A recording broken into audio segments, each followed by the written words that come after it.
महाभारत युद्ध समाप्त हो चुका था, कौरवों की हार हो गई थी और पांडव विजयी होकर इंद्रप्रस्थ लौट आए थे। लेकिन एक योद्धा ऐसा था जो इस पराजय को स्वीकार नहीं कर सका, गुरु द्रोणाचार्य का पुत्र अश्वत्थामा को अपने पिता की हत्या का प्रतिशोध लेना था।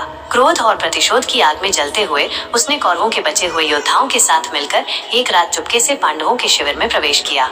लेकिन वो भूल कर बैठा वो पांडवों को नहीं, बल्कि उनके सोए हुए 5 पुत्रों उप पांडवों को मार बैठा। जब उसे ये एहसास हुआ कि उसने निर्दोष बालकों की हत्या कर दी है, तब भी उसका क्रोध शांत नहीं हुआ। उसने अभिमन्यु की विधवा उत्तरा के गर्भ में पल रहे शिशु, जो आगे चलकर राजा परीक्षित बने, को भी मारने के लिए ब्रह्मास्त्र का प्रयोग किया। जब पांडवों और श्री कृष्ण को इस जघन्य अपराध की सूचना मिली तो वे अत्यंत क्रोधित हुए। अर्जुन ने अश्वत्थामा को पकड़कर लाने की प्रतिज्ञा ली। जब अर्जुन ने अश्वत्थामा को हराकर उससे दिव्य मणि छीन ली, तब द्रौपदी ने उसे दंड न देने की प्रार्थना की, क्योंकि वो गुरु द्रोण का पुत्र था। लेकिन अश्वत्थामा अपने अपराधों से मुक्त नहीं हो सकता था।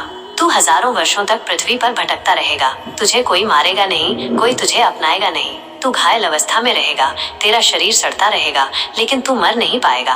तू हर युग में अपने अपराध का पश्चाताप करता रहेगा, लेकिन मुक्ति तुझे नहीं मिलेगी।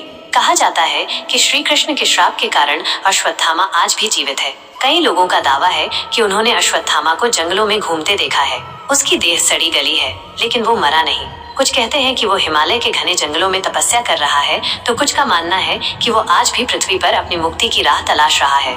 अश्वत्थामा का श्राप हमें ये सिखाता है कि क्रोध और प्रतिशोध की आग में जलकर किए गए गलत कर्मों का परिणाम कितना भयानक हो सकता है। महाभारत के इस रहस्यमयी पात्र का अस्तित्व आज भी रहस्य बना हुआ है। क्या वो वास्तव में अब भी जीवित है, या ये केवल एक मिथक है? इसका उत्तर शायद समय के गर्त में ही छिपा है।